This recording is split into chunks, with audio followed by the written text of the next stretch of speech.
अंबानी नाम तो सुना ही होगा। ये अपने बच्चों की शादी पे हजारों करोड़ उड़ा देते हैं। हर एक सेलिब्रिटी आता है नाचने के लिए और इनका नेटवर्थ लाखों करोड़ों में। बट टैक्स भी बहुत ज्यादा देते होंगे। नहीं भाई, तुम्हारे मन में भी ये डाउट आता होगा ना, ये लोग बहुत टैक्स देते होंगे। चलो क्लियर करते हैं। देखो, ये ना अपना पैसा पहले कंपनी में ही लगा देते हैं। अब कंपनी को क्या देना पड़ता है? Corporate tax. कॉर्पोरेट टैक्स बहुत कम होता है इनकम टैक्स से। अब ये कॉर्पोरेट कंपनीज जो होती है, इनको फायदा होता है री इन्वेस्टमेंट से। ये लोग फिर से उस पैसे को बांटने से अच्छा री इन्वेस्ट करते हैं और इस पे इनको टैक्स डिडक्शन मिलता है। भारत के बाहर जो कंट्रीज में अच्छे टैक्स लॉज है, उस कंपनीज पे लगाओ और ऐसे सेक्टर स्पेसिफिक एरिया में लगाओ जहां तुम्हें अच्छा टैक्स डिडक्शन लगे, जैसे कि टेलीकॉम और दूसरा रिन्यूएबल सोर्सेस।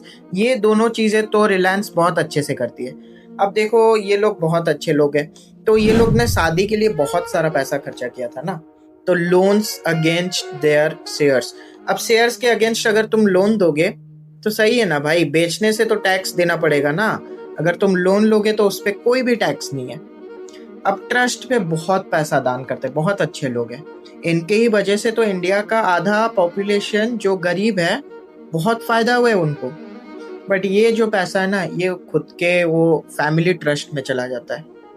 मतलब अपना ही पैसा अपने ही फैमिली ट्रस्ट और फाउंडेशन में लगा दो।